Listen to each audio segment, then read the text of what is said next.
సుమాలి పుత్రిక కైకసి. కైకసి రావణాసురుని తల్లి. సుమాలియను రాక్షసరాజు యొక్క పుత్రిక. పుష్పోత్కటకు సహోదరి.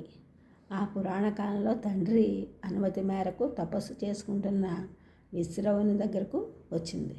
నీవెవరివి, ఇతడికి వచ్చితే కారణం ఏమిటని అడిగాడు విశ్రవసు.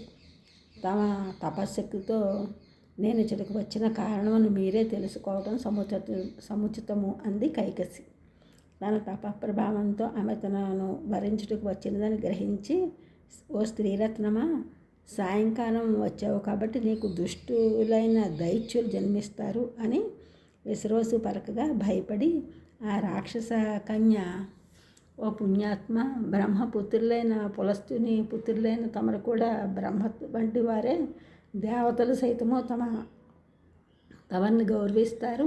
అట్టి తమ తేజస్సుతో జనించు సంతానము దుష్టులగుట తగున. దయచేసి తమ వంటి సద్గుణ సంపన్నులు పుత్రులుగా ప్రసాదించండి అని వేడుకుంది. బదులుగా విశ్రవసు, కాలదోషము ఎవరికైనా బ్రహ్మకైనా తప్పించ వీలగునా, ఇక చింతించడం ఎందుకు, అయినా విను. నీకు పుట్టే సంతానంలో చివరి సంతానం బ్రహ్మనిష్ఠుడు శ్రేష్ఠుడు అవుతాడు.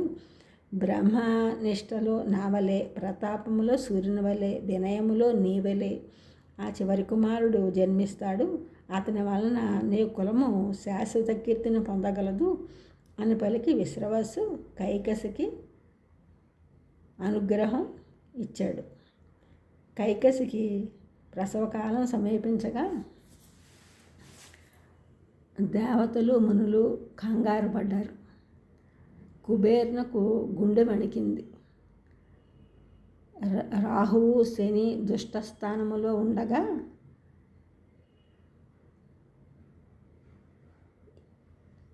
10 ముఖములు 20 భుజదండములతో భయానక బీభత్స రసమును పుట్టించు శరీరముతో రాక్షసుడొకడు కైకసి గర్భమున జన్మించాడు.